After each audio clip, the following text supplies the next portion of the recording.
the case of Burkina Faso. And of course, you're a special guest in Alpha Yaya Ture. Plus, we do have an Africa report. So it gives me great pleasure once again to welcome the team. As I say, good evening to you, lady and gentlemen. Good evening, my brother Ruskin at 91.1 FM, and therefore good evening to the listening fans on 91.1 Talk City as well. We are here again for another program of Indaba, Program of the Emancipation Support Committee of Trinidad and Tobago. And also, of course, we need to greet our listeners and viewers on Facebook and YouTube. Good evening or good morning, wherever you may be. Welcome to another edition of Indaba. Yes, my brother. Shabaka, nice to have you. Dr. Fergus, I had the opportunity to see you in person this week. Hey, we haven't met personally for a while. Eh? We haven't met personally for a while. That's right. Dr. Fergus was gave the feature address at the blessing of the grounds for a new agricultural and life skills project, a 15-year project designed specifically to target young people in the most marginalized communities, most marginalized African communities. So a very, very special occasion. And of course, Dr. Fergus did a sterling job of speaking about the possibilities, the history of what Africans brought from the continent in terms of agriculture and what might be possible here with an African-centered project. So it's very, very interesting, fascinating stuff. Thank you, Dr. Fergus. Yeah, I look forward to a successful project, even if it is, gradually uncovered.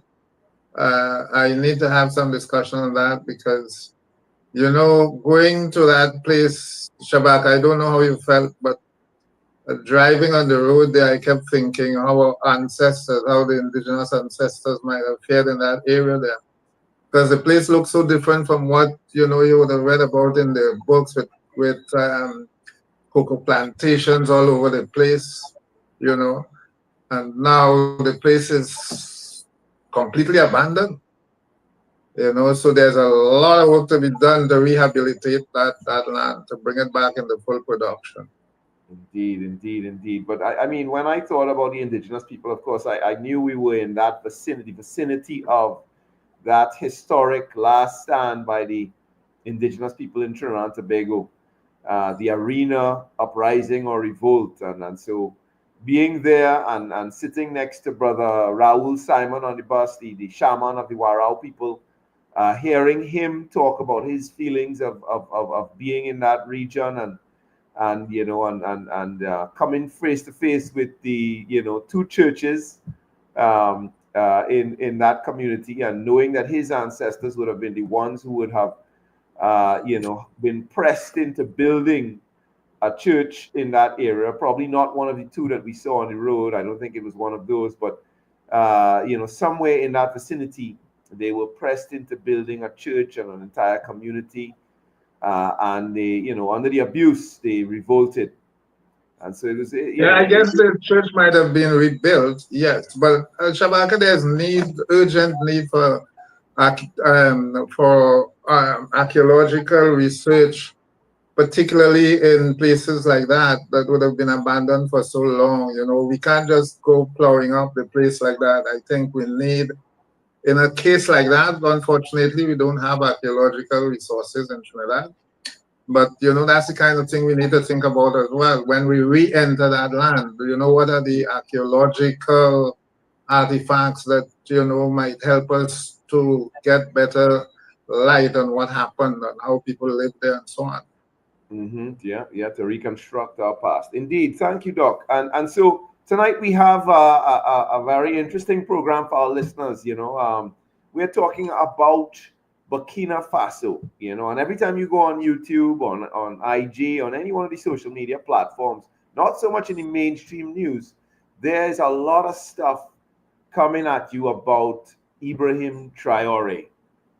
Tonight we're going to try, and of course, there's the most recent thing is the rumors of another coup attempt, another attempt to assassinate this president, who is growing in popularity across the continent and the diaspora, and a global call for solidarity, which Dr. Fergus is going to shed some light on. What happened on that day when the African diaspora and those on the continent decided to come together, to come into the streets to show solidarity with the African leader of the Sahel region, whose power promises so much for the African world. I think our guests might be able to give us some insights more than I would have been able to get in terms of the reaction or response in Africa itself, on the continent, because from what I have seen, you're quite correct. The conventional media hardly touched the issue. Not on that day, and not after. Governments made no statements whatsoever as far as I'm aware.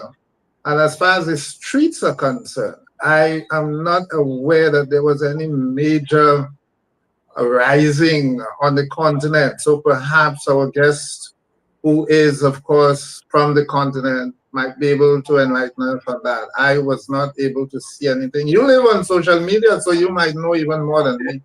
checking through the conventional media.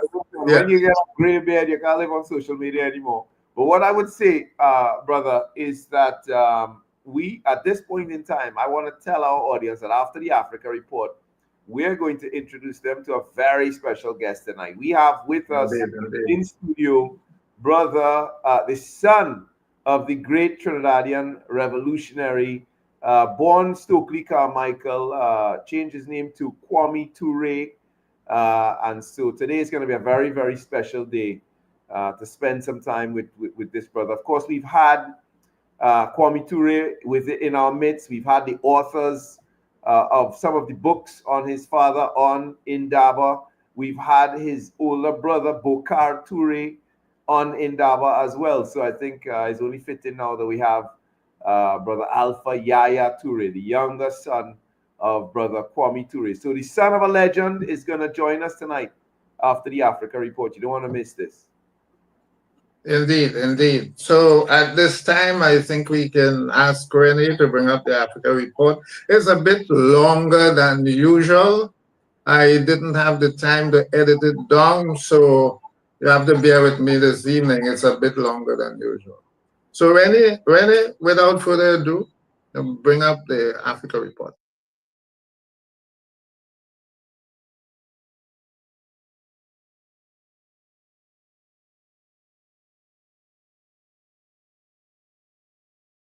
This is the Africa Report on Indaba, live on Talk City 91.1 FM and the ESCTT's YouTube and Facebook pages.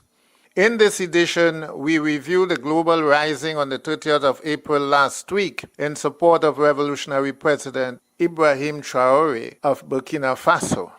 I wouldn't say Africa uprising. Why? Because African youth are taking it by force. We are saying we are tired, and we want them to get their heads off our Captain Ibrahim Traore. This is not the time for cowards who die times without number. Because if you are a coward today, your children and children's children will pay the price of our cowardice. We must speak out and bear the consequences. It's a difficult subject, this, for me as a white man to raise. But I saw this head of AFRICOM, a black African American, threaten to kill the great leader of Burkina Faso, Captain Ibrahim Traore. And it made me so mad, I reached out for Nico House for a point of view on it. In this hearing, top U.S. senators discussed Africa. And no, not as a partner, not as a rising force, not even as a sovereign continent with its own destiny, but as a battleground a place to fight China, a resource pit to block Russia, a strategic chessboard in a global power game where African voices were nowhere to be found. First, we heard Linient Akotonu of Africa Diaspora News Channel. The second clip was that of Kenyan professor of law P.L.O. Lumumba. The third was British politician and critical writer George Galloway. And the fourth was Sandra Babu Boateng of Panagenius TV. Last Wednesday, the world witnessed an unprecedented, synchronized, epochal outpouring of solidarity in almost every major city around the world for President Traore, and an equally spirited condemnation of European and American imperialism in Africa.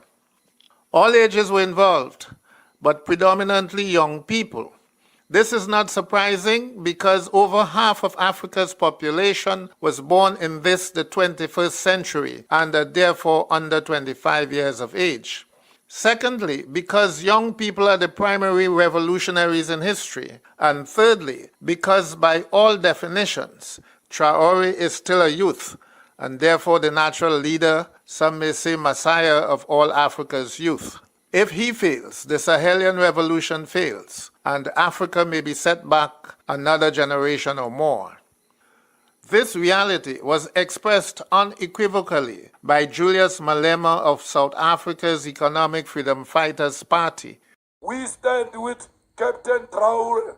We stand with Traore because we know that Traore stands for the unity of Africa. We are Traore, and Traore is all of us. If they kill Traore, you must know they would have created another wound in the continent of Africa. Within the past 5 years, this was the second time that global Africa has risen to demand respect for African life, dignity, and humanity. But going beyond the George Floyd protests, this time it included respect for Africa's right to sovereignty and the self-determination over its natural resources. The uprising, however, came late, considering there have been over 20 attempts on Traore's life since 2023. The casus belli, or immediate act that triggered the global rising, was the drama played out in the U.S. Congress to have Black military General Michael Langley condemn and threaten Traore for allegedly using his country's gold to enhance security against imperialist-sponsored and directed assassins, sponsored, financed, and directed by Langley's own CIA and France's Secret Service. What imperial arrogance! It's important to watch the whole hearing because what was posted on social media was just the tip of the iceberg. Langley was probably chosen to delegitimize Traore by portraying him as tyrannical and corrupt because it was under Langley's command that the U.S. had to recall its troops from Mali, Burkina Faso, and Chad, and forced to close its airbase in Niger. Once they depose or dispose of Traore, France and America would reopen the gateway to the Sahel. Equally worrying to imperialist predators are the Sahelian revolutionary policies and projects of economic self-reliance and the nationalization of strategic assets, such as gold mines. Absolutely, Chairman. I see this, and I don't mind calling them out, but Captain Ture and Burkina Faso, as they know that both, whether it's their gold reserves, that is all those proceeds are just in exchange to protect the junta regime. That was General Langley during his congressional hearing. As George Galloway acknowledged, it was not the first time that imperial assassins have used African faces and proxies to moralize their worst evils. America's FBI and the CIA and France's Secret Service are notorious for manufacturing misinformation to justify the assassination of progressive nationalists or the overthrow of their regimes. The hit list is long and includes Algerian nationalists of the 1950s, Patrice Lumumba of Congo, Agostinho Neto of Angola, Thomas Sankara of Burkina Faso, Kwame Nkrumah of Ghana. Outside of Africa, Black Panther leaders, Malcolm X, Martin Luther King Jr., Maurice Bishop of Grenada, and many others. And when change should have been expected under America's first black president, the CIA was authorized to assassinate President Muammar Gaddafi of Libya. The pretext by imperialists that crushing sanctions or assassination and deposition of African leaders are meant to restore democracy is a criminal cover-up. The results are invariably the restoration of undemocratic puppet leaders, the restoration of economic dependency, and often irreparable chaos. At best, what Africans get is a caricature of Westminsterism and American or French republicanism, but not democracy. Democracy cannot exist under colonialism and will never materialize under neocolonialism. Electocracy is not democracy. Let me explain. Universal suffrage or the right of all adults to vote came during full-blown colonialism. So there is no relationship between elections and democracy. Today I'm reluctant to use the word democracy. John Henrik Clark said that when African countries regained their independence, not a single one of them adopted a government system that is based on African traditions. We all adopted systems that were inherited from our erstwhile colonizers, and Clark says none of us will ever succeed on the basis of those systems. That was P.L.O. Lumumba, and he reminded his audience that Africa has one of the oldest constitutional charters in the world, the Kurukan Fuga or Mande Charter, comparable in age to Britain's Magna Carta. It is not true that democracy came from Greece. That was the Greek definition of democracy. In the year 1235, amongst the Mande people, they already having a Mandean charter at that time. We did not have the Universal Declaration of Human Rights. There were orderly kingdoms in Africa. But the democracy that we are trying to practice is the neo-colonial version that was bequeathed to us by the colonizers. The Igbo are also known to have a culture of democracy long before Europe. Wednesday, the 30th of April 2025 will remain one of the greatest moments in African solidarity, with Africans in every major city of the world demanding with one voice, hands off Traore or else. The global African rising is a powerful message, but it is not a weapon. Unless African heads of state and leaders of the African Union magnify the popular voices to say even louder, hands off Traore, enough is enough to the imperialists, the revolution will remain at the mercy of imperialist machinations. Africans are gearing up for the second wave of global solidarity on the 25th of May, Africa's Liberation Day, the most auspicious day in the African Union's calendar, the date when all 32 African leaders met in Addis Ababa, Ethiopia, and signed the charter establishing the Organization of African Unity.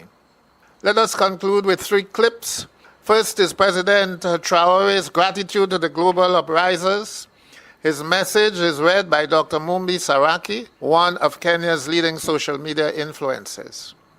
I would like to express my gratitude to all the peace-loving, freedom-loving patriots and Pan-Africanists who rallied around the world on Wednesday, April 30th, 2025 to support our commitment and our vision for a new Burkina Faso and a new Africa.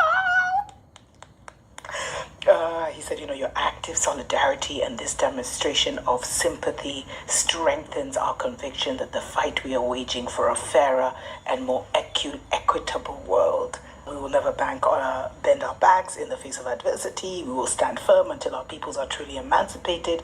With you, we are certain that victory over the forces of evil is at hand. And together, in solidarity, we will defeat imperialism and neocolonialism for a free, dignified, and sovereign Africa. That's my president. That's my man. Saraki's electrified emotion captures the global phenomenon. Sir Omali Ishitela's message still echoes strong across social media. He has continuously called out the African Union, describing it as a mere puppet of Western governments used to silence revolutionary voices. According to him, Africa needs a true revolution, not just against external powers but also against internal puppets who sabotage the continent's future for personal gain. It can't stand together anymore because the host is rejecting the parasite. And it's creating crises throughout Europe and throughout the imperialist world. That's the view of Omali Ishitela on the imperative of revolutionary action. And finally, let's hear Nigeria's filmmaker activist, Joseph Okechukwu, on why Ishitela's view matters. I would use the words of one of my brothers who said that Ibrahim Traore is a revolutionary archetype for the 21st century. What you see happening in the Sahel is what should have happened in the 50s and 60s. Because as far as I'm concerned, what happened in those 50s and 60s when we were told we had independence was basically just charades. It meant nothing because you have a country like France signing something very sinister like the Pact for the Continuation of Colonization.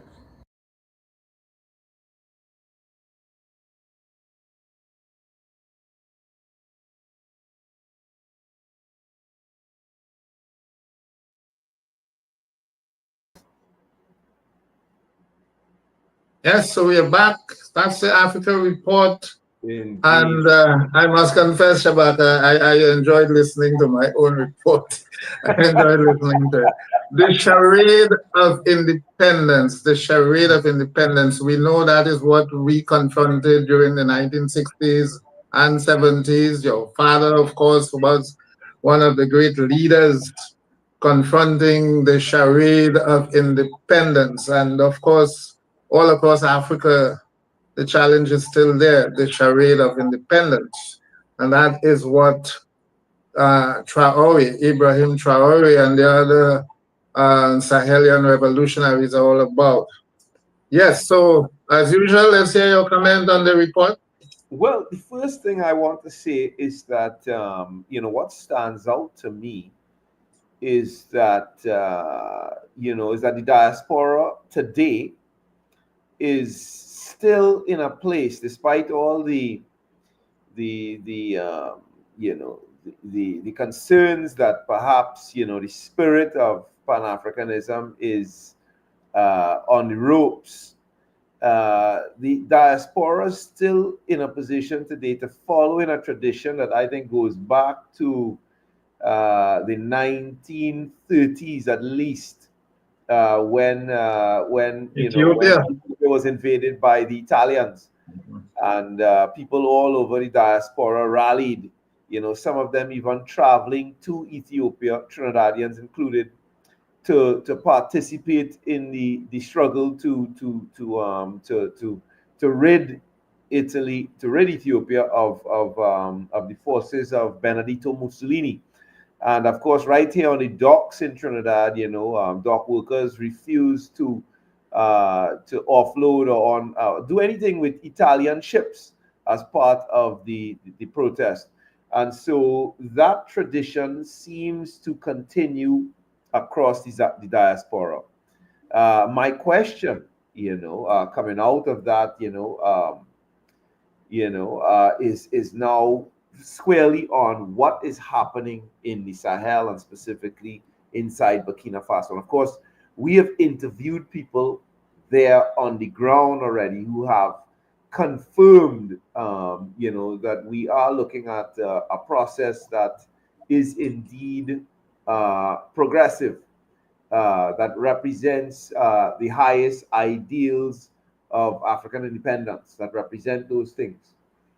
But what concerns me is what is behind, because I don't get the impression that Burkina Faso, and this is what I'm going to put to Brother Kwame Ture's son, who is behind the social media blitz. We have a traditional media blackout, and so it means that the countries of the West theoretically do not want the world to be concerned with what's happening in Burkina Faso.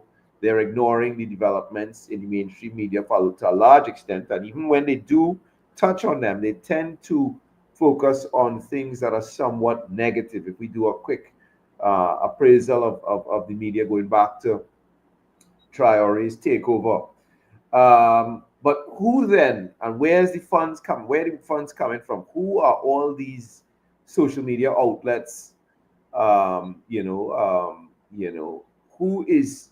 Where are they? And some of them are in the diaspora. Some are on the continent, or at least appear to be.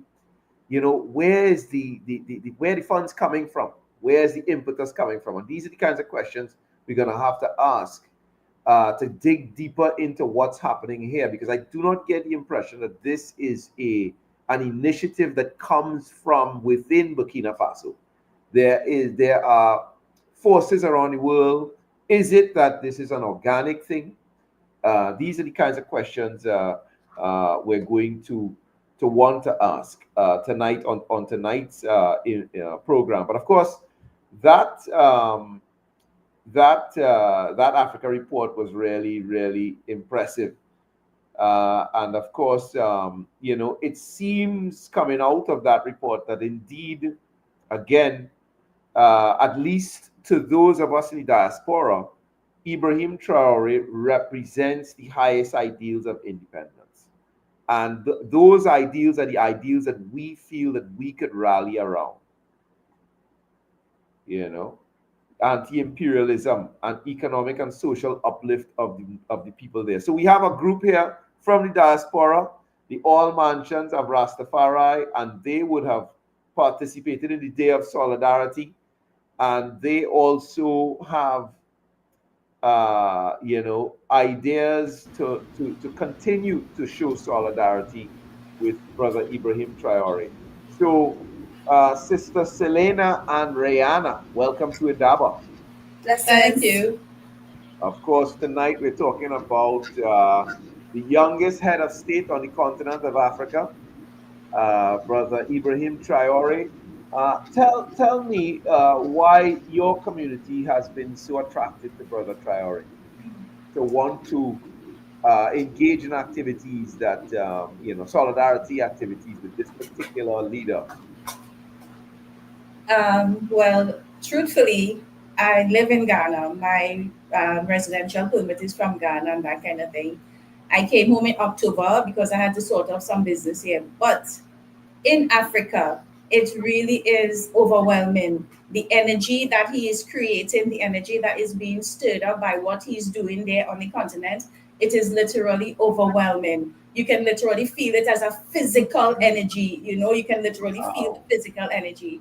So I came home in October, and then when I saw that this is happening in Africa, I was like really sad, because I'm saying I'm here and this is happening across there, and I really wanted to be there. So then I called my mentor, that's Bongo Grease from the Nyabingi house, and he's the leader of All Mansions, and I asked him, I told him what I wanted to do and if we could do something like this in such a short space of time, and he said yes, go forward with it. So I contacted Empress Joan and some other sistrins that we came together.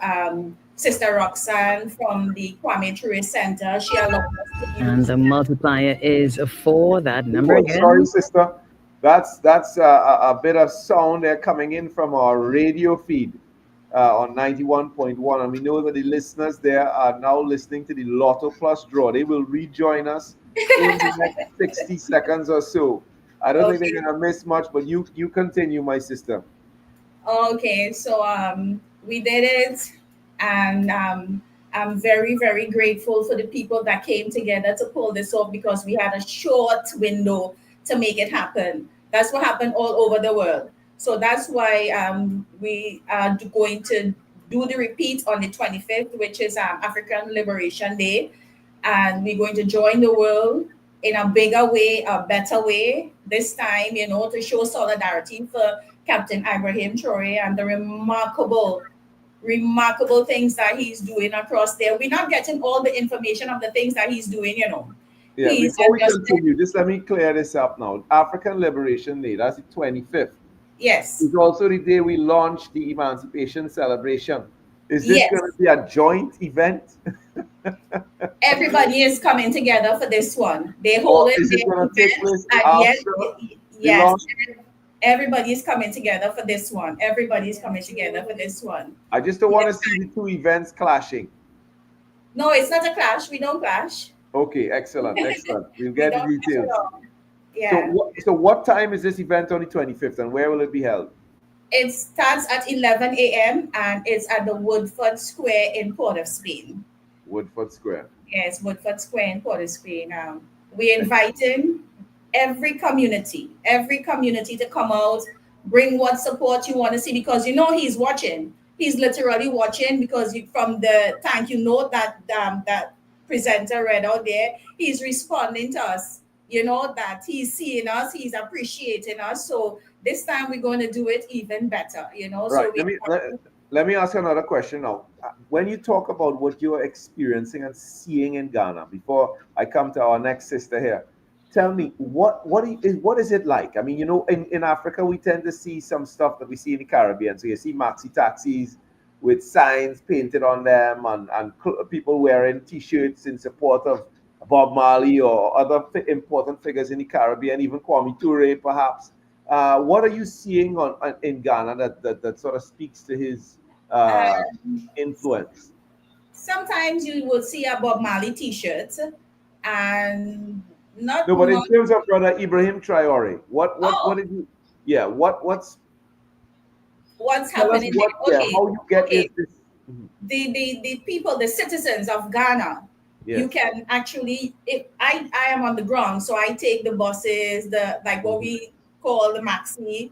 Yeah, it's a choro they call it across there, but the population is much huger than Trinidad. So there's a lot of people, and even when you're traveling, you're hearing people talking about what he's doing and how he's helping Africa, how he's uplifting Africa, all the things that he's doing, and they want to. Even when the new president was being sworn in, Captain Ibrahim Ture was there in Ghana, and the response that he got was even bigger than the president of Ghana got. Yes, Dr. Fergus reported on that here in his Africa report. Let me bring in Sister Reanna. So, Sister Reanna, I know. Sorry? I said blessings. Blessings, right. Yeah, so I mean, I know you're getting it straight from the continent, and how, first of all, let's talk about the first event that you had. How did that go at the Kwame Ture Center? Well, the first event, Sister Selena here, they hosted this first event. So the second event is what initially I'll be a part of. Okay. Excellent. And tell me, what in particular inspires you about Ibrahim Traore? Well, honestly, this one is personal for me, because as a youth, I always dream about going to Africa. I didn't know when, how, when the time permitted. Mm-hmm. And because I find the continent, I know it's a rich continent, and the people living in poverty. Mm-hmm. And to me, that used to hurt me to know that, here it is, we have oil, we have gold, we have diamonds, and yet still the people still living in poverty. Yeah, and it seems that all that's missing is a leader to transform those riches into things that would benefit the people. And that's exactly what he's doing. That is exactly what he's doing. I don't know if you all know, this guy literally launched his new vehicle, the ITOWA, ITOWA, fully electrical and solar powered. You can imagine that? Hey! No, just have you seen one of those vehicles yet? I've seen it on social media. I've seen it. Okay, well, I want to know if we're gonna have another guest here, brother Yaya Ture. Let's bring him in because we want to know if he has seen it as well. And let's, brother Alpha, how are you? I'm fine, thank you, and do greetings, everyone.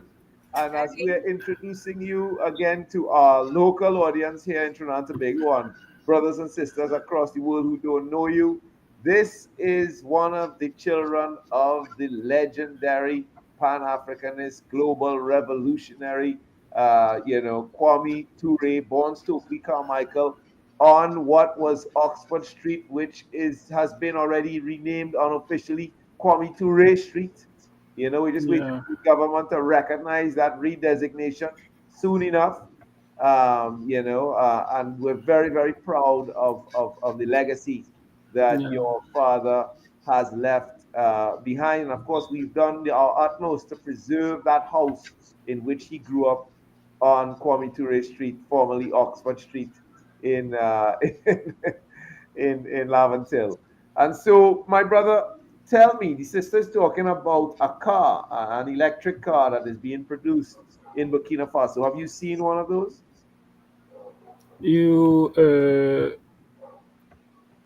Before to start this discussion, I wanted to say I'm from Guinea.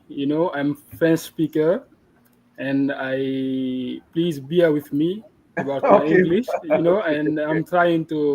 I'm improving my English. All right, And brother. All right.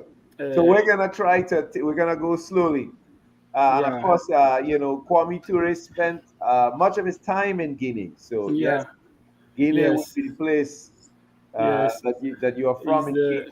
And mm-hmm, so, brother, again, welcome. And what we're trying to find out from you mm-hmm. is the feeling for brother Ibrahim Traore that our sister Selena spoke about in Ghana. Are you seeing something similar in Guinea? How do the people respond to the name of brother Ibrahim Traore? First and foremost, we have to know Ibrahim Traore is the a benediction for us, for Africa, and we have to know Ibrahim Traore, the state islands of Sahel, islands of Sahel Yes, states. the Sahel state. The state, yes, it's made up of Mali, Niger, and Burkina Faso. Yes. Give us hope for a united Africa rising again. Mm-hmm. This is a dream. This is a dream of African heroes like Kwame Nkrumah, Sekou Toure, Patrice Lumumba, Gaddafi, and many others.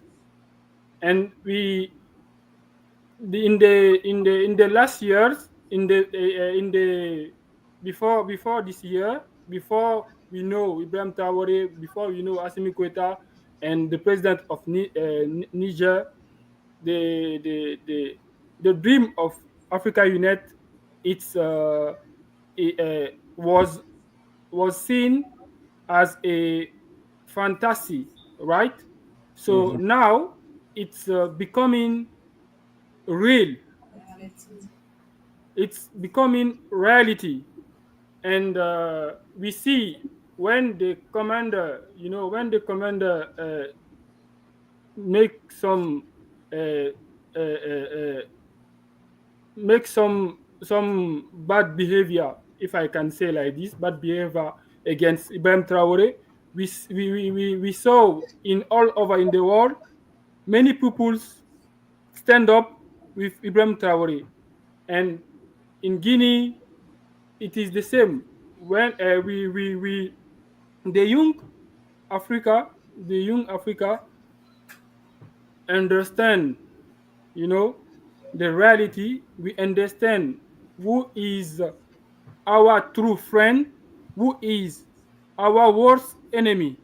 We can never accept again what happened with Thomas Sankara, what happened with Patrice Lumumba, what happened to Muammar Gaddafi, to repeat again in Africa.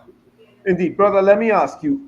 You know, I see here in your bio that you are part of an organizing committee that will host a Pan-African festival in Burkina Faso. Yeah. So does that mean you travel to Burkina Faso on a regular basis? Yeah. You know, I wanted to. I can explain to you this part. And Brother, tell me, do you visit Burkina Faso often? Do you no, travel? no, not yet. But we have to go there in October. Okay. You know, Okay. my organization, it is for the past 9 years. Our group has organized a yearly event called the International and Pan African Festival of Ngeko. FEPNA. You know, this festival brings together artists, politicians, and business leaders from Africa and the diaspora to discuss current issues, you know, Yes. and the development of our continent. So this year, the 10th edition of this festival will be hosted by the islands of Sahel states. The event will be take place in Burkina Faso from October 1 to 2025, and with the theme Africa's socio-economic challenge, opportunities, and future of industrialization. So I prefer to invite you to assist this festival. That's why this year we will go to Burkina Faso and support Ibrahim Traore by this festival. Okay, brother. Before I turn my attention back to our sisters and bring in Dr. Fergus, let me just ask you, for you, the son of Kwame Ture, the man who organized the All African People's Revolutionary Party, somebody who was committed to African unity on the continent and African unity across the diaspora, what is it that stands out for you most about Ibrahim Traore? What for you personally? Like I said, we have to understand something. And when we talk about Africa Unite, you know, we remind to Kwame Nkrumah, we remind to Sekou Toure, we remind to our leaders who is died, right? So right now we have to contextual the context. You know, we have to, when we talk about Africa Unite, we have to understand we have one leaders, Ibrahim Traore, who we have to support. I don't know if you understand what I'm saying. Ibrahim Yes. Traore is the leaders for us who can bring it together for create, you know, Africa United States of Africa. But first and foremost, they start by islands. After islands, Alliance. yes, alliance. After alliance, we have right now confederation. We know, we believe it. After confederation, they will create federation, and after federation, they will create United States of Africa. All right. Yeah. We heard it here from the stronger is the process, is eternal process. So we have to believe it and trust and support our leaders. Indeed, indeed. Let me bring in Dr. Fergus at this point. Dr. Fergus, you know, I'm bringing you back from backstage. You know, we're talking about, of course, you're following the program. Tell us where would you like to take us now, Doctor? Yes. So first of all, let me officially welcome the young brother Alpha to the Indaba program. I want to ask a question of the sisters then with us. I believe they said that the event would be at Woodford Square. Now, what I have been seeing in most of the risings, as some prefer to describe what happened, the phenomenon is taking place on the streets. You know, the effect seems to be greater on the streets. People are taken to the streets. Now, it is not that they do not sometimes end up at a park to engage, you know, in conversations and making addresses and so on. But if you limit, well, I'm assuming that your focus is on the square.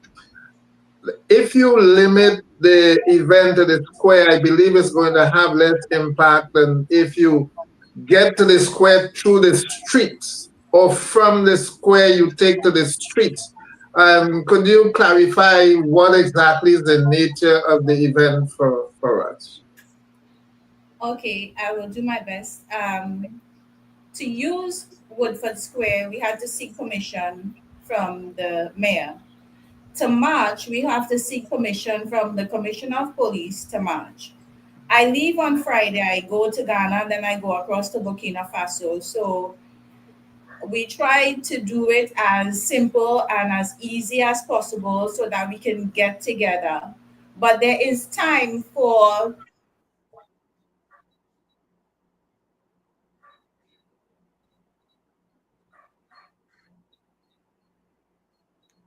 I think we lost. I think we lost her there, or we have a problem, a broadcast problem. Selena, we lost you there for a minute. I apologize. As I was saying, there is room for improvement for the event. There is room to make it a more grand event for the 25th. But so far, this is how far we've gotten to. Organizing the march.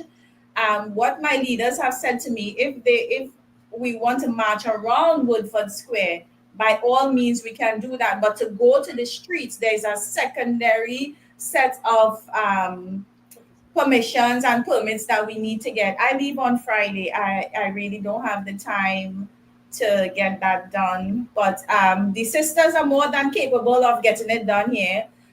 We are already started to circulate the flyers, and we will just the first one we did, we worked by air, and it came off. I thought it was nice. It came off nice. So now that we have enough time to plan and get it together, we'll make an awesome event. We will. Indeed. Okay, that's fair enough. But I think I would really like to see well, it's not so much a protest, you know. I would like to see this solidarity. It's more than protest. I think it's an expression of unity and solidarity. And as I said, you know, well, I understand your challenges, so I wouldn't push that.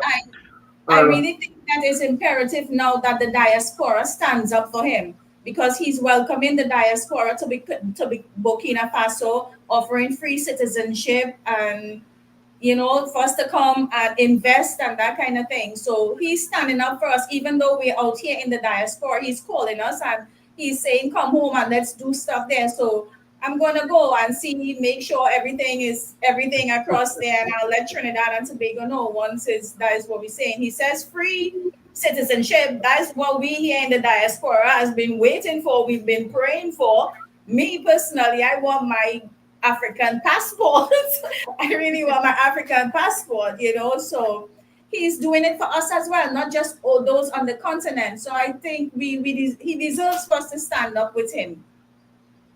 Yes. Okay. So what we can do, what Indaba can do, most likely would be to engage you from Burkina Faso. I think that would be great for us to speak to you from there, where you would be on the ground and giving us a first-hand, you know, eyewitness account of what's going on there. Give us something. It would be my utmost pleasure. It would be my utmost pleasure to do it. Yeah. I can count on Shabaka to ensure that happens. Okay, so let me pose one question to Brother Alpha. I'm taking it from the point that Shabaka raised. I'm not sure if I got it very clear, but I think Shabaka was saying there seems to be some kind of strategy to restrict the impact of social media during this period of time. But so you are an information system engineer. I'm presuming that that has also to do with AI, IT, and therefore internet communication and technology and so on.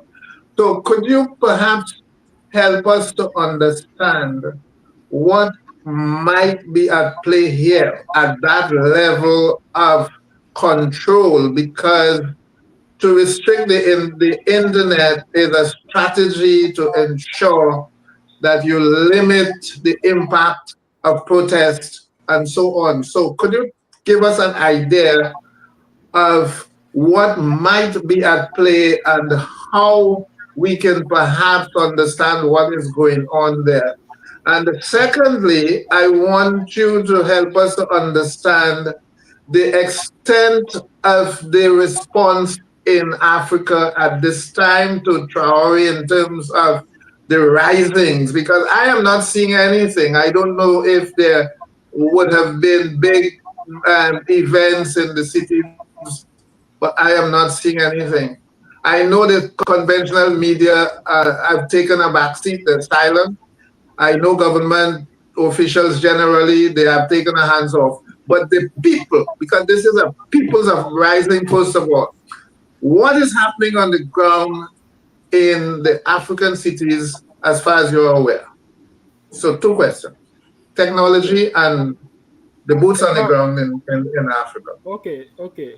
Thank you. About technology, what I have to say about technology, we just have to push the African people to learn technology, right? And that is very important because when you take the numeric, the imperialism used today the numeric for continue his bad behavior, the racism, you know, and they make some bad behavior and sometimes something like this, use the false stories, you know, were spread on social media, like just for create, you know, panic in Burkina Faso.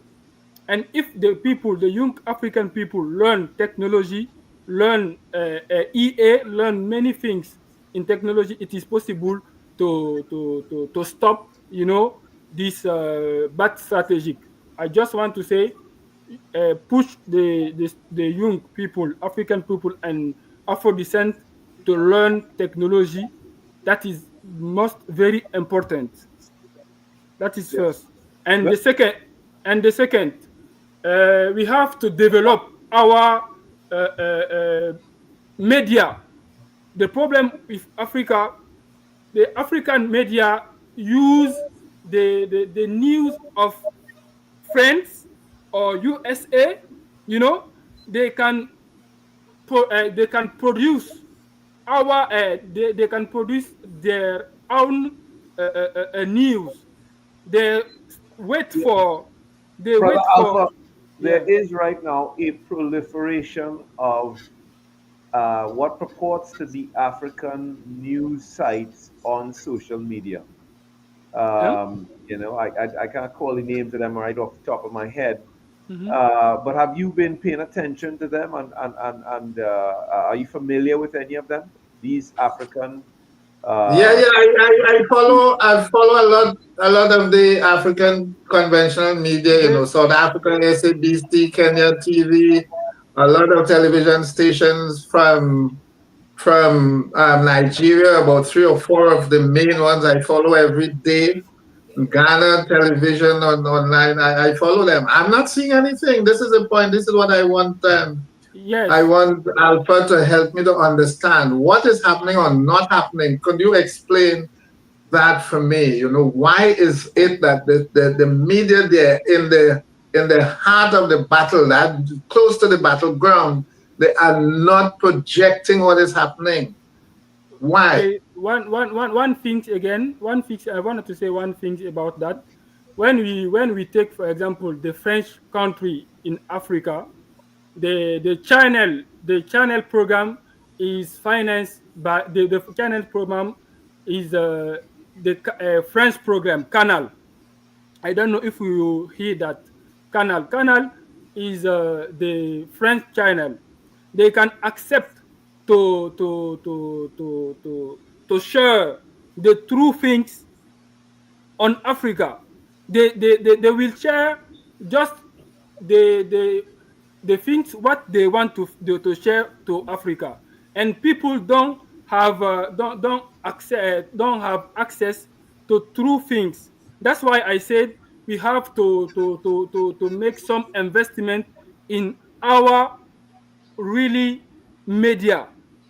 That is very important. And when we take the some government, they can share the true things on TV, because the cooperation with the masters don't allow them to show the true things about Africa. That is one of the problem. And when we take we have a small media who they try to share the true things, the true history, the true uh, event, the true story about Africa and what happened in Africa, but they don't have a investment. They don't have a money for invest in this project. That is the problem. What we're seeing now is all across the world is the proliferation of social media, alternative media per se, where people who don't have the money to invest in the conventional or traditional media can still get their message across, and that's exactly what is happening. Social media, sites that purport to be from the continent, in particular, putting out news about Traore, a lot of news about Brother Traore. I wanted to know if you were familiar with any of those social media news outlets. Yeah, they have social media news. I said, can you tell us which ones we should pay attention to? Yeah, we have a media online, Africa Media Online, and they use sometimes TikTok and Facebook. But sometimes, that I said, the social media is not, they are not African social media, right? And they can allow us to share some stories about Africa. When we share, maybe something, I wanted to take some example about my experience. I had my first account, my first. 1 FM, and this is where we're going to have to close down the Indaba for tonight. Look forward to your company again come next week, Wednesday. Do join us at 8 o'clock. All right, Brother Alpha, please take a minute to say goodnight to our audience in Trinidad and Tobago. I think they're leaving us now on 91.1, but just to say goodnight to the people. Being the son of Brother Ture, they want to hear you, they want to hear you say hello, Trinidad and Tobago. Hello, Trinidad and Tobago. I will be there in this year. You coming? All right. We like that. Brother, let me before we go back to discussing this matter further, let me ask you, just a quick question about your father. If he were alive today, how would he see this process? And did you know? Were you able to spend much time with him growing up? But we know his ideology. Yes. Right, and he moved to Africa because he wanted to see Africa unite. But for him, if he want to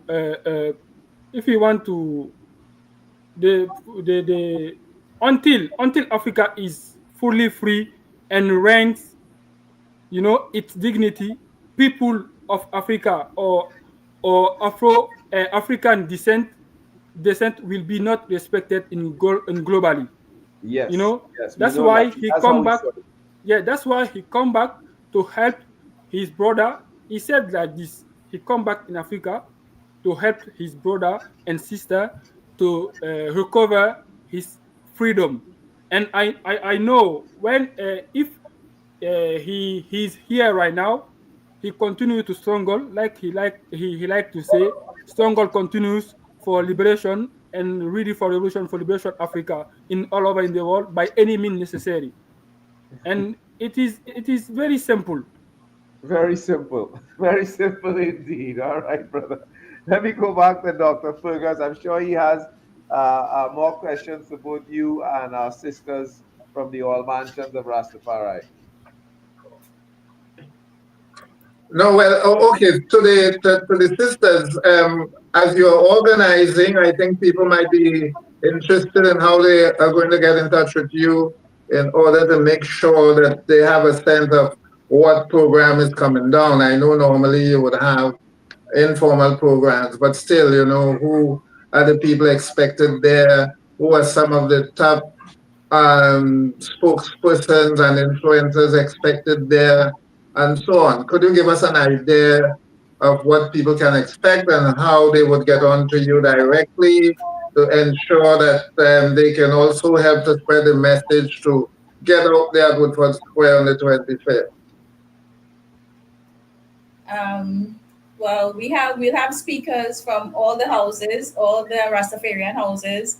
We'll have a speaker from the Emancipation Committee, Nation of Islam, Black Caucus, and as much speakers as we can get, we're asking them to come forward. And if it's just one small recognition to Captain Ibrahim Ture, we really, really appreciate it. This is a worldwide project, so we're really calling upon the diaspora here, the Emancipation Committee, the Reparation Committee, all of the committees, all of the Pan-African committees to come together to make this one an awesome event here in Trinidad and Tobago and keep the drums beating, and before I go, I would like to say thank you so much. Thank you so much for all the people that came out on that first call here for the 30th. Thank you so much. And we really appreciate the effort and the time. And we're going to do everything that we can do to make this event on the 25th of May, Sunday, the 25th of May at 11 a.m. at Woodford Square, an awesome gathering. Thank you, sister. So Thank you. we also have our Facebook posts available for persons to view as well as the time goes by. So they will see the nature of the event and the activities that we'll have put forward. And that is the All Mansions Facebook page, right? No. All Mansions page, all the groups that come together, all the houses of All Mansions and all the other groups, they're going to be on all the pages. Yeah, and Reanna, which page are you speaking about specifically that you want people to visit?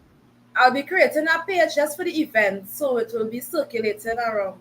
An event page, excellent. Yeah. So we look out for an event page. Thank you very much. And let me ask a critical question here now. One more question, Shabaka. Yes. One more question for the brother. Yeah, to me, what's happening in Burkina Faso beyond the revolution, because there's no doubt this is a full-scale revolution, all aspects of a civilization you're talking about, education, health, infrastructure, the economy, everything, right? But I think one of the greatest attraction is Traore himself, not what he's doing, but he himself, his integrity. It's such a rare commodity among African leaders to have that kind of integrity.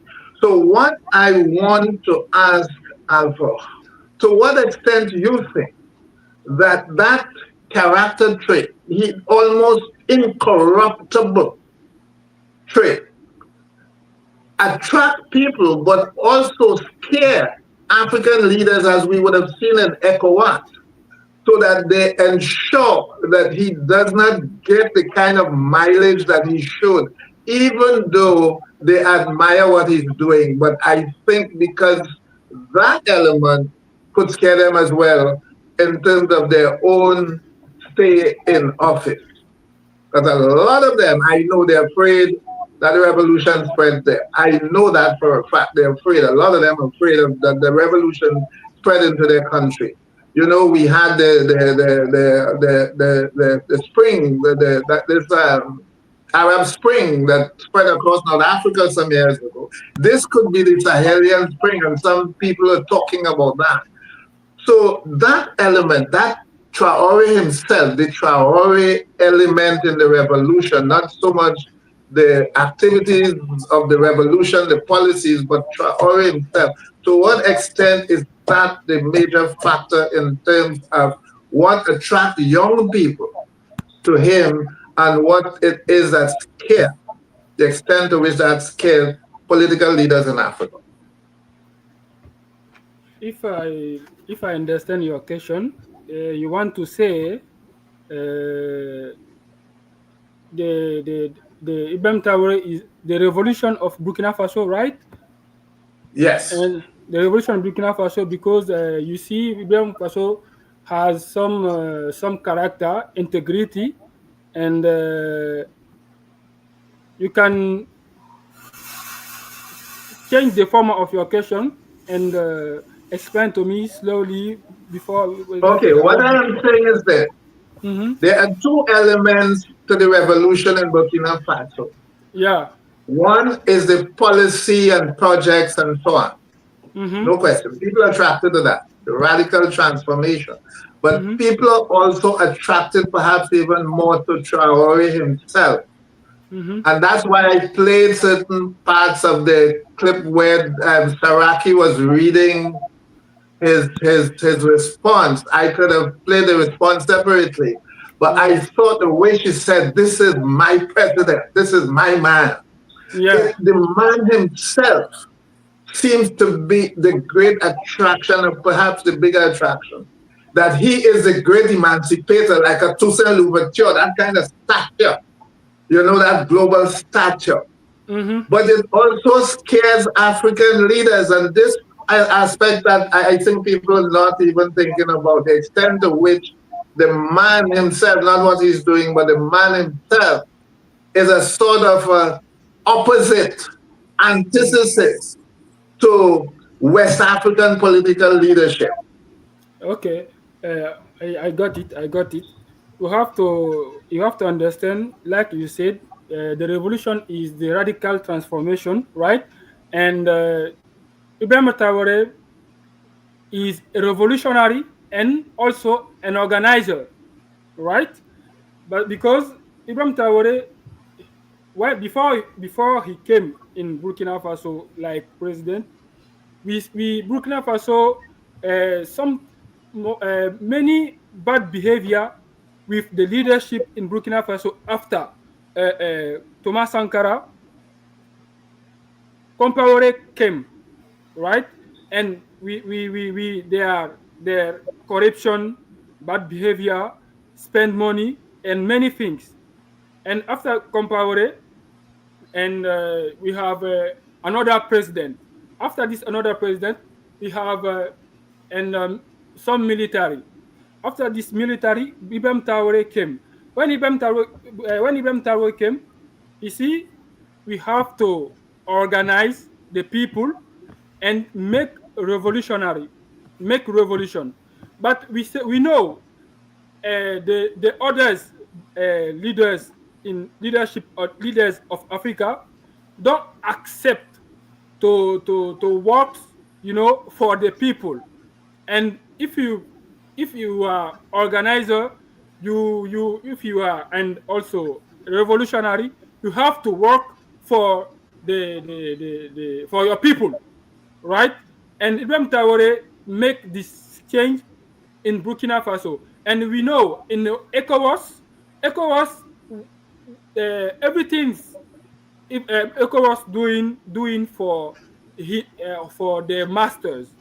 When we take, for example, on Cote d'Ivoire, Ivory Coast, we take example. So on many countries, French countries in our region, they work for the imperialism, And Ibrahim Traore said it's the racist time is over in Burkina Faso. Now we know the problems of people. So right now we have to work for the people. And one thing he made it, he brings to him the people. He explained to people what is the problem and what they have to do together for change their life, right? And when we take, for example, you know how the imperialism works. They take they give some money to some people in Africa to talk blah blah blah on country and give some false stories. When Ibrahim Traore takes some journalists in Burkina Faso, you speak about false stories. They take him and you go to work in agriculture for the country, right? So that is this. It is an example for organize the people. If we want to talk a false truth, a false stories on country, because the imperialism give you the money, Ibrahim Traore keep you, catch you, and you go to the work. You go for working Burkina Faso. Brother, let me just get this clear. Are you saying that when you say you give false stories about the government in Burkina Faso, they could employ you in agriculture against your will? Is that what you're saying? Huh? Is that what are you saying that the government employs journalists against their will if they say things that the government doesn't like? Is that what you're saying? I want to when the journalists, yes. we have some peoples in Africa who works with the imperialism, right? Right. So when you talk about false stories on Burkina Faso, yes, when the government take you, right, and you go to work or to see what happened in the fight against terrorism. After that, you will never talk false stories on country. Okay, now I don't understand exactly. Dr. Fergus, are you clear with what Brother Ture is saying? Let me. Yeah, I think what he's saying is that the people who doubt what is happening on the ground, yes, journalists in particular, that are saying, for example, that nothing is happening in agriculture, it's a fake revolution and so on. It takes them to let us go and experience yourself. Let us go to the front line and see terrorism at play, so that you understand, for example, why is it I'm speaking like, thinking like Sankara, Traore, why is it we cannot hasten the date for democracy? Because, as I said in the thing, democracy does not really work the way that people think it works. Democracy in Africa doesn't work. It doesn't work. In fact, most critics would tell you there is no democracy as such. So what system do you have to work with in order to bring meaningful change? And what we have seen is in rare instances is the military. Although the military has its problems, itself. You have a major transformer, for example, in Rwanda. In Rwanda, there's no doubt that President Paul Kagame would have transformed Rwanda in a significant way. But in general, when you look at democratic systems in Africa, they don't work.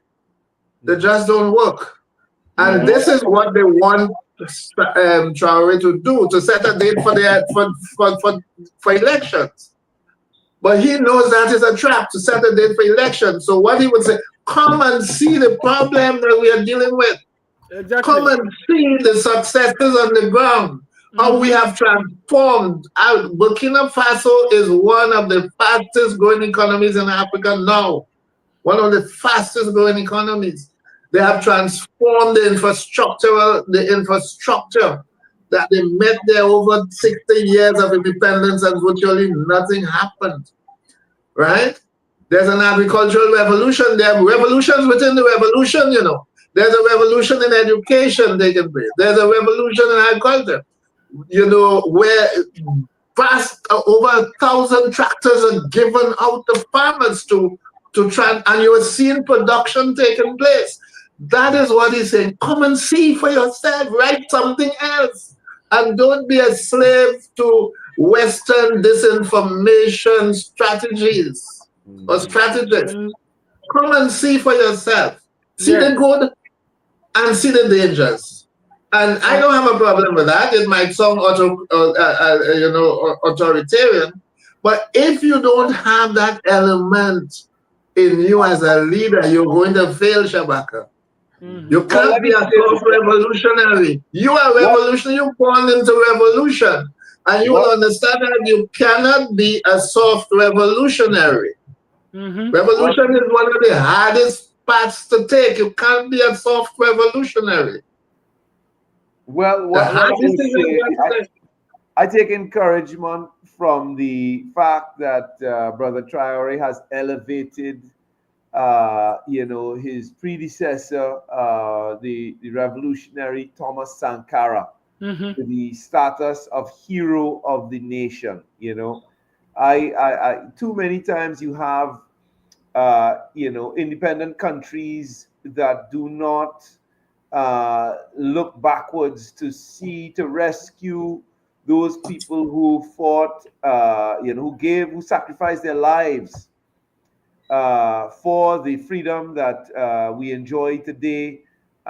During the long night of colonialism, they don't look back and rescue those heroes from the oblivion, and the false narratives that colonialism perpetrates on them. And you see that not just here in the Caribbean or in North America and South and Central America, but on the continent as well. There's a lot of there are many challenges in trying to rescue those people who represent our highest values, our highest ideals.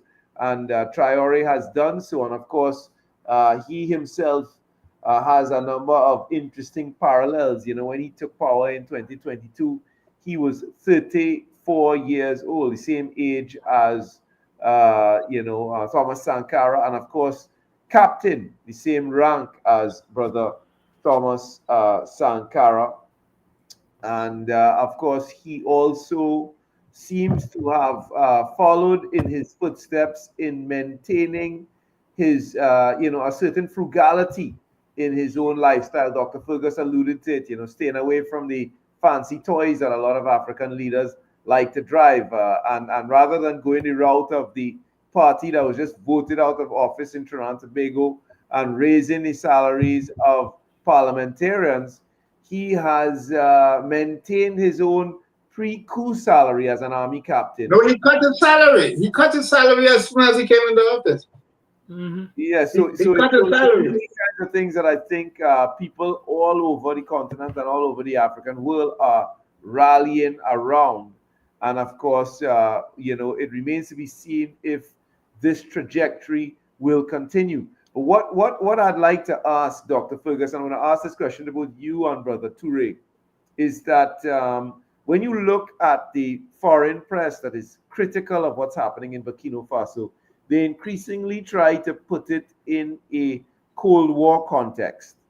And, and of course, with Russia gaining influence, with the combat between Europe and North America and Russia are in Ukraine, Russia is the big bad wolf again. And the idea that somehow Ibrahim Traore has left France, Europe, and North America, and placed his bets in Russia is one of the narratives that is being sold. Would any of you want to comment on that?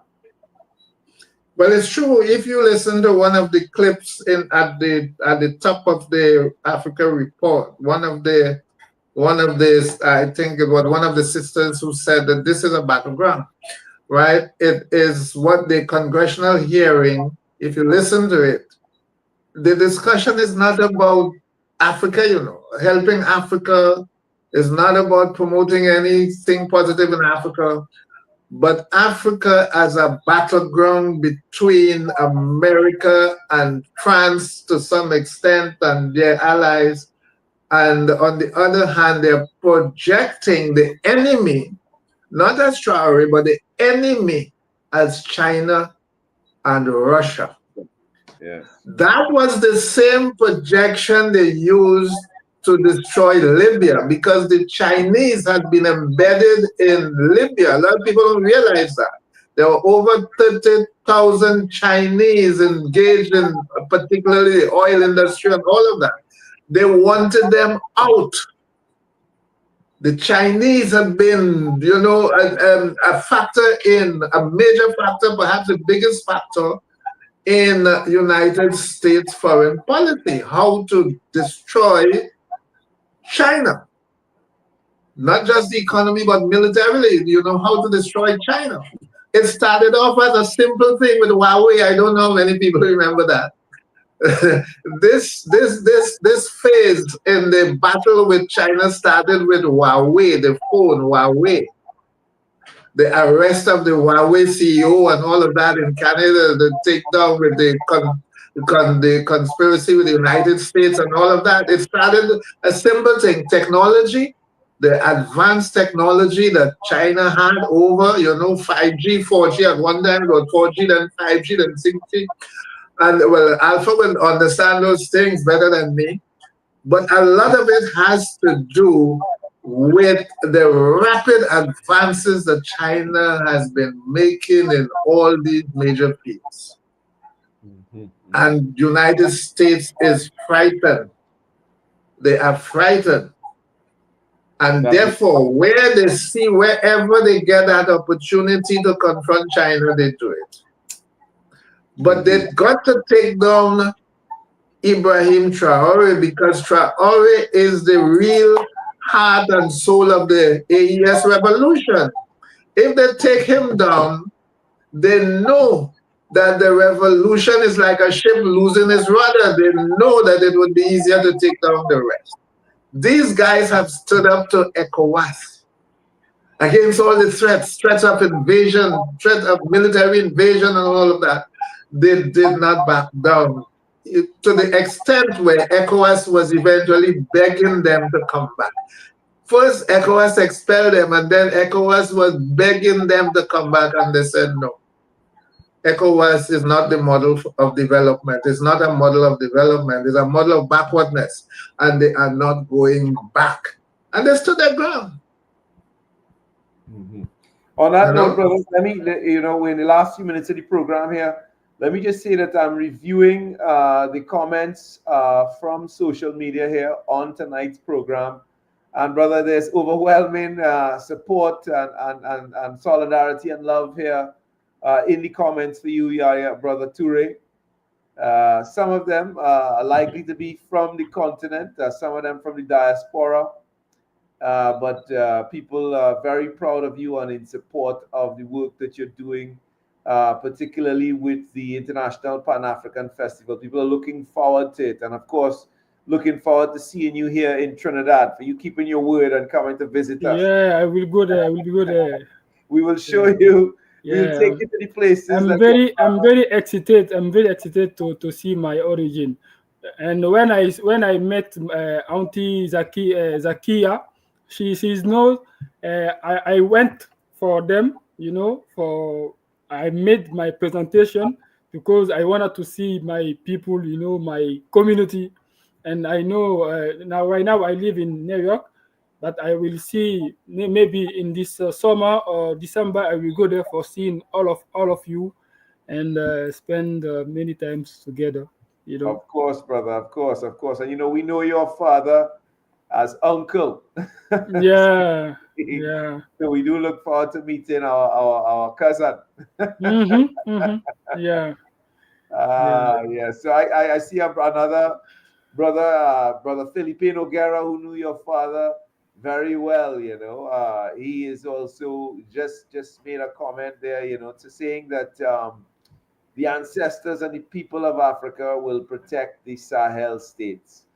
And of course, if you're tuning in late, one of the things that Brother Ture said tonight that you will want to take note of is that the alliance which we have today, he sees it as moving towards a confederation, from then to federation, and then to the United States of Africa. So for him, what's happening in the Sahel region is absolutely critical to the future of Africa, and of course, by extension, African people all around the world. Brother Ture, any closing remarks? So just I wanted to say, Ibrahim Traore is not just fighting terrorism, right? He is also fighting end colonial and neo-colonial control. Whenever powerful nations see leaders who fight for their people, they try to bring them down, and by spreading lies and weakening them, or ever trying to eliminate them. So you have to understand, blackface in high place won't serve us. Blackface in high places won't save us. It's time for black people and African descent to get rid of this long-lasting illusion. They are there for serve their master. Black skin, white mask. The time to be afraid is over. Nothing will be like before. We know who is our true friend and worst enemy, and we know how imperialism works. Resist time is over in Africa. I repeat, resist time is over in Africa, and we stand with AES, we stand with Africa, and we stand up with Ibrahim Traore. That is my and thank you very much. Thank you for all of us to allowed me to participate with this discussion with my family. Thank Yes, you. brother. Well, brother, I can say to you, definitively that your father would be proud to hear you speak tonight on Indaba, and all the other elders who are his contemporaries who are still with us will be proud to hear you speak tonight. So thank you for joining us here on Thank Indaba. you. Dr. Fergus, over to you to close tonight's program. Just to say thanks to the young brother. He has pedigree. He has revolutionary pedigree in his blood. And I'm sure we'll be hearing a lot more about him. Of course, I would like to see a full-scale outpouring of solidarity on the 25th of this month.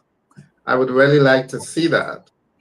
And So, of course, we remind people to go and join our sisters Selena and Reanna and the All Mansions of Rastafari on that day. Well, once I'm in the country, I would make every effort to be on site, because it's one thing to talk about support and encourage people, but it's another thing to ensure that you show example. What PLO Lumumba said, speak. You need to speak. You need to let your voices be heard and be prepared for whatever consequences. And perhaps it might be even necessary to take to the streets, Shabaka. You know, in Nigeria, it is written in the Constitution. The right to protest is in the Constitution. in Nigeria. You don't have to ask for police permission. You don't have, that doesn't mean the police don't come out for you sometimes. Huh? Illegally, they come out and harass you. But people do not ask the police to go and march. You know? And this thing, the streets should be a place that you can demonstrate protest. This is a time of global solidarity. Why is that the police would not accommodate a request to march on the street? I think they should write. They should write to the police. I think they should even not just write, but to visit the police commissioner. Yeah, have a chat with him one-on-one. Sure that on a special day like that, they would. Why on a day like that you cannot come out on the street? African Liberation Day is a public holiday in a lot of African countries. Why is it you cannot come out on the street on that day? When it comes, if it arises.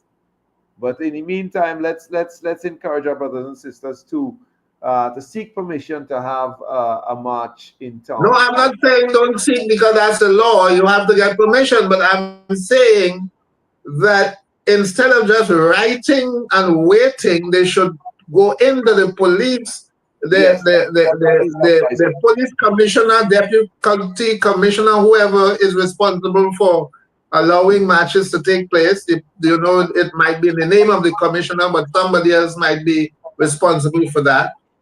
Go in and speak to the person, let them understand the significance of that day, annually, and also specifically this year. You understand? This year. The 25th has special significance this year. Yeah, I'm sure. Although it's an annual event. And Sister Galera are still listening, and I'm sure they're going to take those words on board, brother. Thank you very much, for those guiding words. And of course, I know we will be in touch with the All Mansions of Rastafari,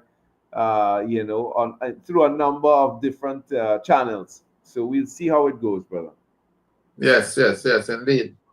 So lots of love and thanks again for a wonderful Africa report again. Take care, brother. I like that term, Tuko Pamoja. It's Swahili. We stand together.